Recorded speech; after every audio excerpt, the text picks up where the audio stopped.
Break के बाद दर्शकों आपका स्वागत है। आपके साथ मैं सृष्टि और आप देख रहे हैं इंडिया न्यूज।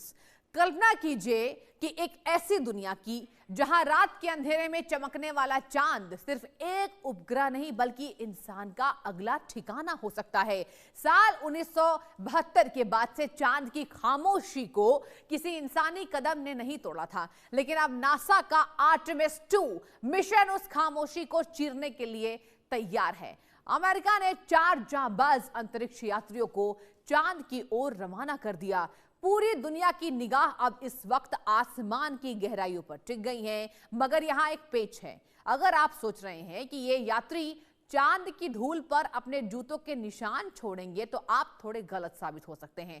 यह मिशन दर्शकों एक फुल ड्रेस रिहर्सल है, एक ऐसा भव्य ट्रेलर जो भविष्य की उस तस्वीर की नींव रखेगा जब इंसान चांद पर बसने जाएगा। लेकिन सवाल यही है कि जो अमेरिका 50 साल पहले चांद पर धड़ाधड़ उतर रहा था, वो अचानक आधी सदी तक शांत क्यों रहा? और अब ऐसी क्या मजबूरी या जिद है कि अरबों डॉलर पानी की तरह बहाए जा रहे हैं? और यही सवाल उठता है कि आखिर अमेरिका इसको लेकर अब शांत क्यों दिखाई दे रहा है। कुछ और जानकारी सामने आ रही है।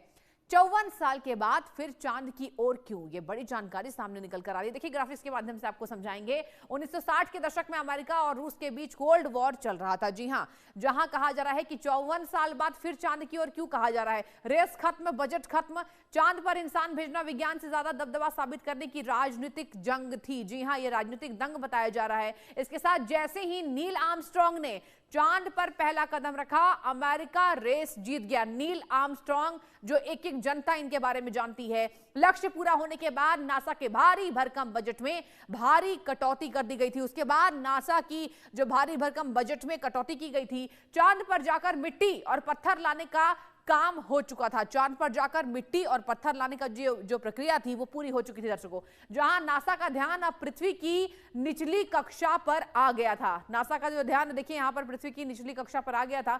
अमेरिका ने फिर स्पेस शटल बनाए। अमेरिका की अगर तैयारी की बात करें, उन्होंने फिर से स्पेस शटल को बनाया। अमेरिका के हम आपको बता रहे हैं, जहां अंतरराष्ट्रीय अंतरिक्ष स्टेशन को स्थापित करने पर पैसा और दिमाग लगाया गया था। तो देखिए ये हमने ग्राफिक्स के माध्यम से आपको बतला दिया कि 54 साल के बाद फिर चांद की ओर कूच क्यों की जा रही है। कुछ और अहम जानकारी सामने आ रही है, वो भी हम आपको बताएंगे ग्राफिक्स के माध्यम से। अगर बात की जाए, ये तो था कि 54 साल के बाद फिर से चांद की तरफ कूच क्यों, और वैज्ञानिक हैरान हैं। आगे आपको बता दें, नई स्पेस रेस और चीन का डर है, वो क्या है जरा इसको भी समझ लीजिए। 54 साल के बाद फिर चांद की ओर से कूच। अब बड़ी बात करेंगे कि नई स्पेस रेस और चीन का क्या डर। अंतरिक्ष में अब अमेरिका का इकलौता दबदबा नहीं है। यह सबसे अहम खबर है कि अंतरिक्ष में इकलौता अब अमेरिका का दबदबा नहीं है दर्शकों। चीन के साथ कई देश बहुत तेजी से आगे बढ़ रहे हैं। अब देखिए जो आपको हम जानकारी दिखा रहे हैं ग्राफिक्स के माध्यम से, बहुत अहम है आपके लिए समझना। चीन ने चांद पर ना सिर्फ अपने रोवर चांद पर उतारे, जी हाँ, अपने रोवर्स को भी चीन ने चांद पर उतार दिया है। इसलिए अमेरिका इस रेस में पहला देश नहीं बचा, बल्कि चीन चांद पर अपना एक परमानेंट बेस बनाने की तैयारी में जुटा है। यह सबसे महत्वपूर्ण है समझना। चीन परमानेंट ठिकाना चांद पर ढूंढने के लिए तैयारी कर रहा है। अमेरिका किसी भी कीमत पर चीन को अंतरिक्ष का नया सुपर पावर बनते नहीं देख सकता। अमेरिका की यही प्रॉब्लम है, वो किसी और को सुपर पावर बनता देख ही नहीं सकता। वो ये बात हजम नहीं कर पाता है। ये 21वीं सदी की नई स्पेस रेस है। ये सबसे बड़ी बात है कि ये 21वीं सदी की नई स्पेस रेस है। आगे बढ़ते हैं। क्यों खास है मिशन आर्टेमिस 2? अंतरिक्ष यात्री पृथ्वी से सबसे ज्यादा दूरी तय करने का नया रिकॉर्ड बना सकते हैं। पृथ्वी से सबसे ज्यादा दूरी तय करने का नया रिकॉर्ड बन सकता है। ये सीधे चांद पर लैंड नहीं करेगा। देखिए ये समझिए, ये सीधे इसकी जो लैंडिंग है वो चांद पर नहीं होगी, डायरेक्टली सीधे इसकी लैंडिंग नहीं होगी। चांद के आसपास उड़ान भरकर आगे के मिशनों की ये तैयारी करेगा। हम बात कर रहे हैं, देखिए ध्यान से पढ़िए, मिशन आर्टेमिस 2। आर्टेमिस 2 मिशन में कई अहम सिस्टम का परीक्षण होगा। कई ऐसे अहम सिस्टम है जिसका परीक्षण इस प्रक्रिया के तहत की जाएगी, जहां इमरजेंसी प्रक्रियाएं, रेडिएशन से सुरक्षा को लेकर परीक्षण जो है वो होना संभव है, यानी लाजमी है। लेजर आधारित एडवांस कम्युनिकेशन तकनीक का भी परीक्षण यहां पर किया जाएगा। लेजर आधारित एडवांस तकनीक का भी परीक्षण जो है वो किया जाएगा। आर्टेमिस कार्यक्रम नासा की उस बड़ी योजना का हिस्सा है। नासा की एक बड़ी योजना का आर्टेमिस 2 ये हिस्सा है। मिशन का लक्ष्य चंद्रमा पर स्थायी मानव उपस्थिति बनाना। चंद्रमा पर जो है वो स्थायी रूप से मानव की उपस्थिति तय करना, यही है इस मिशन के पीछे, जहां भविष्य में मंगल ग्रह तक मानव मिशन को संभव कराने का लक्ष्य है। भविष्य में मंगल ग्रह तक भी देखिए बताया जा रहा है मानव मिशन को पॉसिबल करने का जो लक्ष्य है वो रखा गया है, ताकि मंगल में जो कहा जा रहा है इंसान वहां जाकर रह सके। अब चलिए बताते हैं मंगल ग्रह तक जाने का बेस कैंप क्या है। नासा का असली लक्ष्य है चांद नहीं बल्कि मंगल है। देखिए ये थोड़ा स्ट्रेंज है, नासा का अगला जो लक्ष्य है वो चांद नहीं है, इसको समझिए, मंगल ग्रह है। आगे बढ़ते हैं। इंसान को मंगल ग्रह तक भेजने के लिए महीनों का सफर तय करना होगा। मंगल ग्रह पर पृथ्वी से जाने की जो तैयारी होगी, जो दूरी होगी, वो महीनों भर की होगी। सीधे पृथ्वी से मंगल तक जाना बहुत महंगा है और मुश्किल है, मुश्किल बताया जा रहा है। मंगल तक पहुंचना सीधे पृथ्वी से ये मुश्किल बताया जा रहा है। नासा चांद को एक बेस कैंप की तरह इस्तेमाल करना चाहता है, मतलब चांद को बेस कैंप की तरह इस्तेमाल इसलिए करना चाहता है क्योंकि जो टारगेट है वो मंगल है, इसको समझिए। अंतरिक्ष यात्री पहले चांद पर जाएंगे, वहां से मंगल के लिए उड़ान भरेंगे, क्योंकि पॉसिबिलिटी जो देखी जा रही है वो मंगल ग्रह पर देखी जा रही है, आपको समझना होगा। रुकना सीखेंगे, तकनीक का परीक्षण करेंगे और फिर वहां से मंगल जाएंगे। आप ध्यान से पढ़िए, मंगल ग्रह तक जाने का बेस कैंप है, क्या है वो है चांद, चंद्रमा। जी हां, दरअसल अपोलो मिशन चांद के उस हिस्से में उतरे थे जो सूखा था। अपोलो मिशन के तहत चांद के उस हिस्से पे हमने देखा कि वो उतरे थे जो हिस्सा था वो सूखा था। अब वैज्ञानिकों को पता चला है कि चांद के दक्षिणी ध्रुव के अंधेरे गड्ढों में भारी मात्रा में बर्फ की मौजूदगी है। आप देखिए, पढ़िए, जो आप तस्वीरें आपको दिखा रहे हैं ग्राफिक्स के माध्यम से, जो आपको समझा रहे हैं। इस पानी से अंतरिक्ष यात्रियों को पीने का पानी, सांस लेने के लिए ऑक्सीजन मिल सकता है। तो देखिए यहाँ पर पानी और सांस लेने के लिए ऑक्सीजन जो है उसकी भी मौजूदगी हो सकती है। ये अहम जानकारी निकलकर सामने आ रही है। सबसे इंपॉर्टेंट क्या है, देखिए, रॉकेट का ईंधन हाइड्रोजन मिल सकता है। रॉकेट का जो ईंधन है वो भी यहां पर पॉसिबिलिटी है कि उसको भी हम मिल सकता है, वो देख सकेंगे।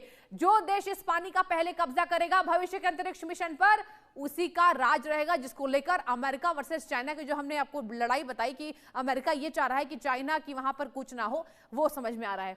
चलिए कुछ और जानकारी। अब तक किस देशों ने लॉन्च किया मिशन मून, कितने सफल कितने fail? America 31 mission launch, 17 mission fail. America का देखिए ये आंकड़ा सुनिए, 31 मिशन को लॉन्च किया अमेरिका ने, फेल कितना हुआ दर्शकों? 17। आगे बढ़ते हैं, अब बात करेंगे रशिया की। रूस ने कितना किया? 33 मिशन को लॉन्च किया, 26 फेल हो गए। इसी वजह से बताया जा रहा है कि इम्पॉसिबल है, बहुत मुश्किल है। उसके साथ चाइना की बात करते हैं, 6 मिशन लॉन्च, सभी कामयाब। यहां पर चाइना की तारीफ करनी होगी, 6 मिशन को लॉन्च किया गया लेकिन सभी सफल हुए, कोई भी फेल नहीं हुआ। आगे बढ़ते हैं, भारत 3 मिशन लॉन्च, 2 कामयाब। सबसे बड़ी कामयाबी यहां पर देखिए, भारत ने 3 मिशन लॉन्च किया है और 2 में हमें कामयाबी मिल गई है। जापान पर आते हैं, 3 मिशन लॉन्च, 1 कामयाब। तो जापान, भारत और चाइना, यहां कहा जा रहा है कि जितने मिशन को लॉन्च किया उसमें कामयाबी जो है वो अधिकतर हमें मिलती नजर आई है।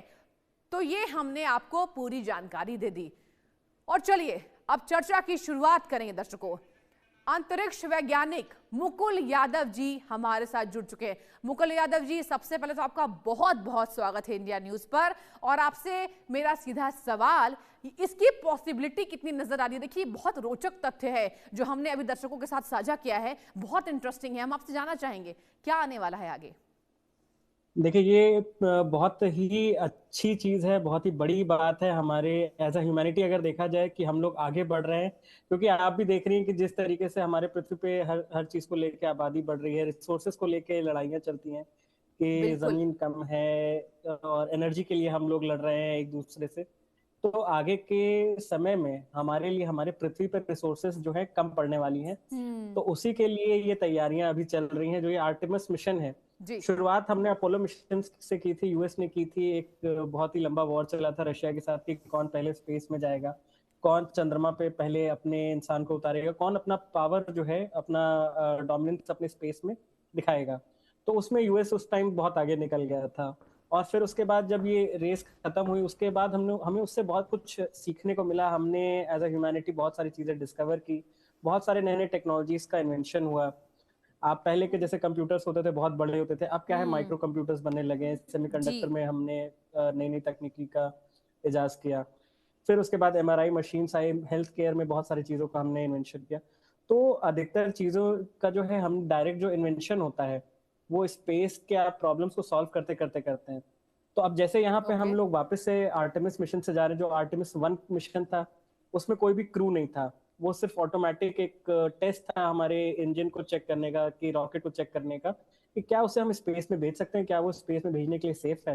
हम्म। तो उसमें हमने बहुत ज्यादा हमें सफलता मिली, तो उसके बाद आर्टेमिस 2 को लॉन्च किया जा रहा है। जी। इसका पहला लॉन्च होना था फरवरी में, बट कुछ दिक्कतें आई जिसमें हाइड्रोजन फ्यूल का लीक होना, फिर मार्च में उसे रिस्केड्यूल किया गया, उसमें भी फिर दूसरा हीलियम का लीकेज डिटेक्ट किया गया, तो फिर अप्रैल में हम इसे फिर रिस्केड्यूल किया गया। इस बार सभी चीजें अभी अच्छे से हो रही हैं, तो इस बार क्रू के साथ इसे लॉन्च किया जा रहा है। जैसा कि आपने कहा कि ये बहुत ही अच्छा ड्रेस रिहर्सल है, हम्म। तो ये पूरा एक रिहर्सल रहेगा जिसमें हम लोग अपने सारे एस्ट्रोनॉट्स को चांद के अगल बगल चारों तरफ हम उसे घुमा के देखेंगे कि सारे सिस्टम्स सही चल रहे हैं या नहीं, ह्यूमन लाइफ को सपोर्ट कर सकते हैं अधिक दिनों के लिए या नहीं।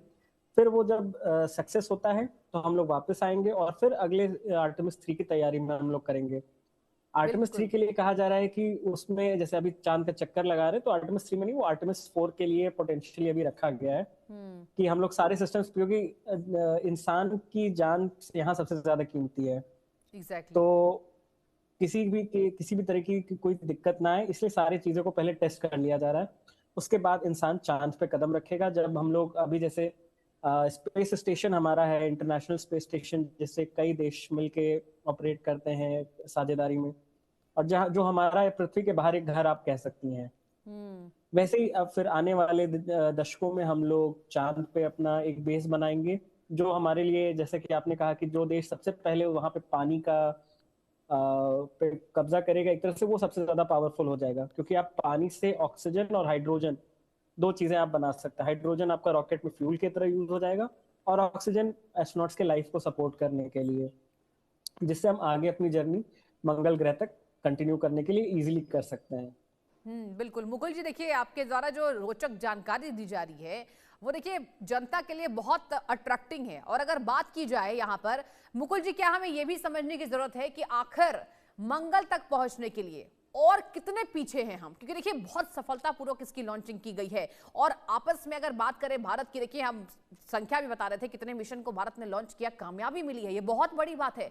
जहां चाइना को हमेशा ही कामयाबी मिली, रशिया भी फेल हुआ, अमेरिका के भी कई ऐसे परीक्षण हैं जो फेल हुए हैं, इस बीच तो भारत की तारीफ करनी होगी।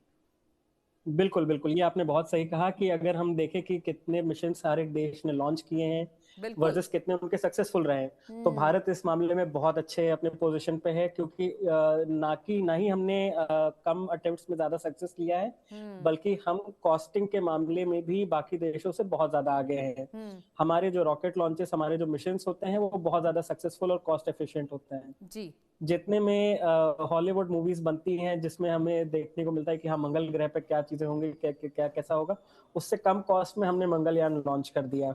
हम्म। तो ये आप अपने में ही एक बहुत बड़ी बात होती है।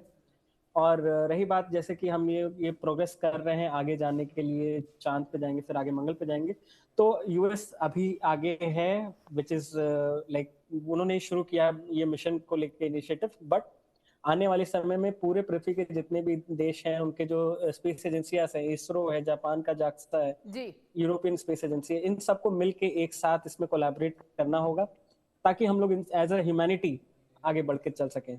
देखिए ये आपने बहुत बड़ी बात कर दी कि कोलैबोरेशन जो है वो सभी को मिलकर करना होगा। लेकिन इसी से जुड़ा बहुत मेरा अहम सवाल होगा, अगर हम बात की जाए तो अमेरिका नहीं चाहता है, ऑब्वियस सी बात है, वो सुपर पावर है, वो कभी नहीं चाहता। किसी भी भरोसे में कहा जा रहा है कि अमेरिकी यही चाहते हैं। ट्रंप को देख लीजिए या पूरे अमेरिका को आप उठाकर देख लीजिए, इतिहास यही रहा है कि आधिपत्य केवल अमेरिका चाहता है, वो तो चाइना को भी रोक रहा है। तो ऐसे में मुकुल जी, आने वाले समय में क्या खतरा है भारत को अमेरिका से, इस बाबत क्या कहेंगे? देखिए, खतरा तो हर एक देश को एक दूसरे देश से रहता ही है कि कब कोई देश दूसरे देश के ऊपर आक्रमण कर दे। बिल्कुल। अभी जैसे जियोपॉलिटिकल डिस्टर्बेंसेस चल रही हैं, तो आपने एक देश ने दूसरे देश के एनर्जी सप्लाई को ही, इंफ्रास्ट्रक्चर को पूरा तोड़ एग्जैक्टली। दिया है। अब बट इससे आप देखिए अफेक्ट पूरी पूरी ग्लोबल इकोनॉमी हो रही है, राइट। तो वैसे ही जैसे ये स्पेस एजेंसीज हैं, अब यहाँ पे थोड़ा सा आ जाता है डिप्लोमेसी वाली चीजें, कि यहाँ जब साइंटिस्ट एक दूसरे के साथ काम करते हैं तो उन्हें कोई दिक्कत नहीं होती है एक दूसरे के साथ कोलैबोरेट करने में। वो एक दूसरे के साथ टेक्नोलॉजी शेयर करते हैं, जी। एक दूसरे के साथ नॉलेज शेयर करते हैं, क्योंकि उन्हें उनका गोल होता है कि इन दी एंड ह्यूमैनिटी आगे बढ़े। वहां पे पॉलिटिक्स नहीं चलती है, वहां पे बहुत कम चीजें, ये सब जो फॉर्मेलिटी वाली चीजें होती है, डिप्लोमेसी वाली चीजें होती है, वहां ये थोड़ी कम हो जाती हैं। बट अगेन ये इन दी एंड फंडिंग तो आपको आपकी सरकार से ही मिलनी है, तो जैसा आपकी सरकार, जैसा आपकी गवर्नमेंट आपको अप्रूवल देगी, आप वैसे ही काम करेंगे। तो भारत को अभी फिलहाल ऐसे डरने की कोई दिक्कत नहीं है, एज लॉन्ग एज हमारे पास हमारे इतने टैलेंटेड साइंटिस्ट हैं, टैलेंटेड इंजीनियर्स हैं, सभी लोग हमारे देश को आगे लेके चलने के लिए लगे हुए हैं, तो ये हमें कोई डरने की बात नहीं है। बिल्कुल डरने की बात नहीं है और यही एक सुखद समाचार है। लेकिन मुकुल जी, एक और मेरा अहम सवाल आपसे होगा। देखिए, पॉसिबिलिटीज पर अब हम चर्चा को आगे बढ़ाते हैं अपने डिबेट में। बात की जाए, पॉसिबिलिटी कितनी है? मतलब कहा जा रहा है कि धरती पर जो जीना है वो मुश्किल होने वाला है, यही वजह है कि ये तमाम खोज की जा रही है, वैज्ञानिक हैरान है, परेशान है। अगर बात की जाए, कौन कौन सी ऐसी चीजें निकलकर सामने आ रही है जो वास्तविकता से बिल्कुल अलग दिखाई दी, क्या कहेंगे? वास्तविकता से अलग तो आपको नहीं, बट मैं आपको बता देता हूँ कि क्या क्या एक्चुअल में चैलेंजेस हमें पृथ्वी पर देखने को मिल जी। रहे हैं। आपने बहुत सारे लोगों को पिछले कई दशकों से कहते हुए सुनते हुए मिला होगा कि ग्लोबल वार्मिंग का असर बहुत बढ़ रहा है और पॉल्यूशन का असर बहुत बढ़ रहा है, तो ये है एक्चुअल में। और समय के साथ आप ये भी देखेंगे कि अलग अलग जैसे रिसोर्सेस है, मिनरल रिसोर्सेस हमारे अर्थ पे, हम लोग धीरे धीरे अब एक जो हमारे ट्रेडिशनल एनर्जी को बनाने के तरीके थे, कोल बेस्ड हमारे पावर प्लांट होते थे, उससे हम लोग हट के धीरे धीरे हाइड्रो इलेक्ट्रिक पे, अब सोलर पे बहुत ज्यादा फोकस किया जा रहा है।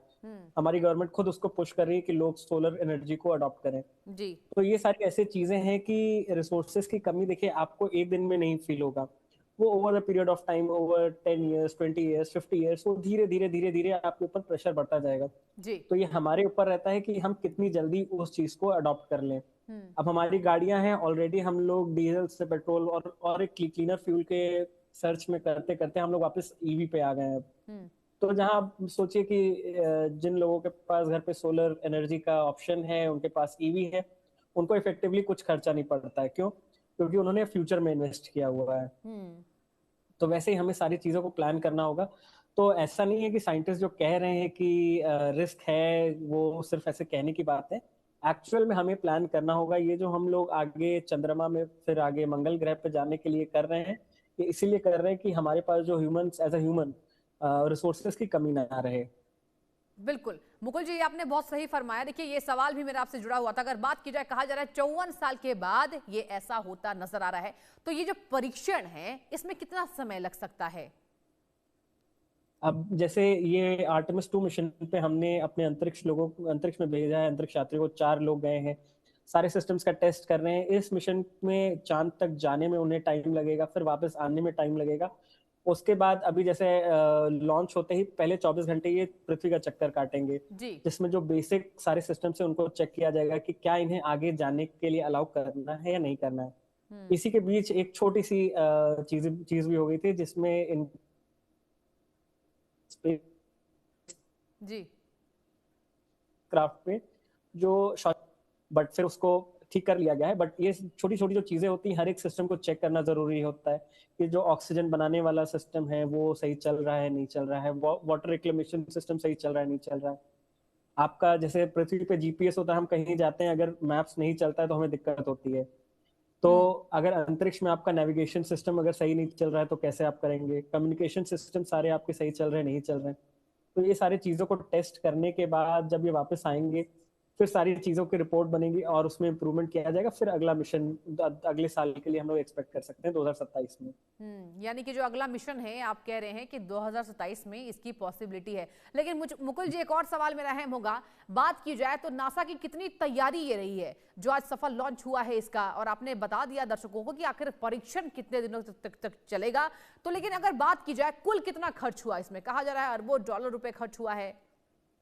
बिल्कुल बिल्कुल बिल्कुल, इसमें खर्च तो आप बिलियंस जो कहते हैं हम लोग, हर साल बजट इसमें रिलीज करती है सरकार। वो ऐसे होता है कि सरकार एक इनिशियल बजट आपको एलोकेट करेगी, फिर आप उसको यूज करिए, उसका आप रिपोर्ट करिए सरकार को कि उससे हमने क्या सीखा, कैसे यूजेज हुआ, क्या फायदा हुआ।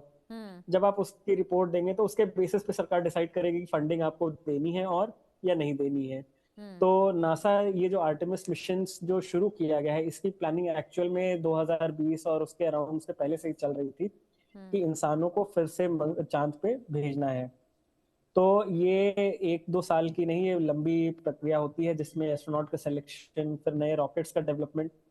क्योंकि जब अपोलो मिशन में जब नील आर्मस्ट्रॉन्ग और सारे एस्ट्रोनॉट्स उस समय के जो आप लोग जानते हैं, वो लोग यूज करते थे सैटर्न 5 नाम का रॉकेट।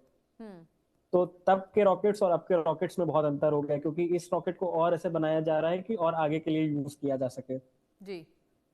तो नए टेक्नोलॉजी को डेवलप करने में देखिए खर्च होता है, बहुत खर्च होता है, और इसमें एक्चुअल जो डेटा है वो तो देखना पड़ेगा, बट हाँ, खरबों डॉलर्स आप कह सकते हैं कि आराम से खर्च हुए हैं।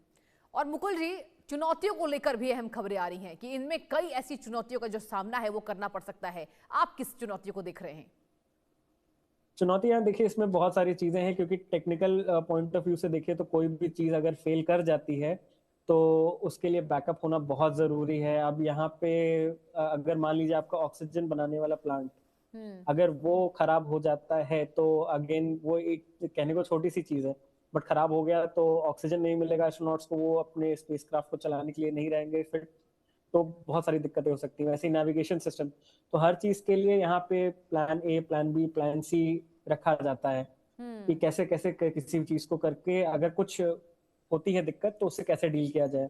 अपोलो 13 के टाइम ऐसा ही कुछ हुआ था कि ऑक्सीजन प्लांट जो टैंक होता है उसमें लीकेज हो गई थी, आग लग गई थी, बट फिर भी उस समय नासा के इंजीनियर्स ने अपना दिमाग यूज किया, कैसे कैसे चीजों को फिक्स किया गया रिमोटली, बिना टूल्स के, बिना, ये सबकी इंजेन्युइटी थी कि सारी चीजें फिक्स किया गया और सारे एस्ट्रोनॉट्स को वापस पृथ्वी पे लेके आए वो लोग। तो रिस्क हमेशा रहता है आपके लिए जब आप स्पेस में होते हैं, बट हम एज अ ह्यूमन, हम लोगों की जो इच्छा शक्ति होती है वो बहुत स्ट्रांग है। बिल्कुल, हमारी इच्छा शक्ति जो है वो बहुत स्ट्रांग है, लेकिन देखिए आधी सदी का जो इंतजार है वो खत्म होता नजर आ रहा है। मुकुल जी, एक अगला सवाल मेरा आपसे होगा, अगर बात की जाए तो देखिए ये जो तैयारी है ये तो मंगल ग्रह की है ना, मंगल ग्रह पर कैसी कैसी स्थितियों को फिलहाल भापा गया है, कुछ जानकारी आपके पास? मंगल ग्रह पे देखिए, मंगल ग्रह जो है आपका वो ऑलरेडी बहुत हॉस्टाइल है। अब हमें चांद के बारे में पता है कि अगर उसका सरफेस कैसा है, वहां पे क्या क्या रिसोर्सेस हैं। मंगल ग्रह पे भी हमने अपने जो मंगलयान भेजे हैं पृथ्वी से हमने भारत से, वैसे ही अमेरिका से नासा ने भी कई अपने स्पेसक्राफ्ट भेजे हुए हैं पास्ट में। वहां के उन्होंने डीप स्टडी कर रखी है कि वहां की सॉइल कैसी है, वहां पे पत्थर कैसा है, क्या मिनरल मिल सकता है, नहीं मिल सकता है। अभी वहां पे पानी के एग्जिस्टिंग ट्रेसेस नहीं मिले हैं। जैसे कि चांद के साउथ पोल पे हमारे पास बर्फ के होने की एविडेंस है, बट हमारे पास मंगल ग्रह का हमारे पास कुछ एविडेंस नहीं है। तो वहां के लिए भी अभी अलग प्लानिंग चल रही है कि कैसे क्या किया जा सकता है कि वहां पे, क्योंकि एक बार हम वहां चले गए तो ऐसा तो है नहीं कि इंसानों को पानी की जरूरत नहीं पड़ेगी। बिल्कुल। तो वहां पे कैसे आप जाके सरवाइव करेंगे, वहां सिर्फ जाना एक आपका गोल नहीं होगा, क्योंकि आप सोचो कि आप महीनों की जर्नी, 8 महीने 10 महीने की जर्नी करके आप जा रहे हो वहां और आप वापस आ जाओ, तो ये ऐसा नहीं होगा। मोस्ट प्रोबेबली जो पहले जो स्टार्टिंग के मंगल ग्रह के मिशन होंगे वो ऐसे होंगे कि जो इंसान जा रहा है मंगल ग्रह वो वहीं पे फिर आगे की अपनी पूरी जिंदगी वहीं बिताएगा जी। तो उससे अकॉर्डिंगली सारी चीजें प्रिपेयर करना पहले बहुत जरूरी रहता है कि सारे सिस्टम्स आपके रेडी रहे, आप सारी चीजें वहां तक लेके जा सकें। यानी कुल मिलाकर मुकुल जी बहुत देखिए इंटरेस्टिंग फैक्ट आप लेकर आए, और जो तैयारी है वो मंगल ग्रह की है। बहुत शुक्रिया जुड़ने के लिए और तमाम जानकारी साझा करने के लिए।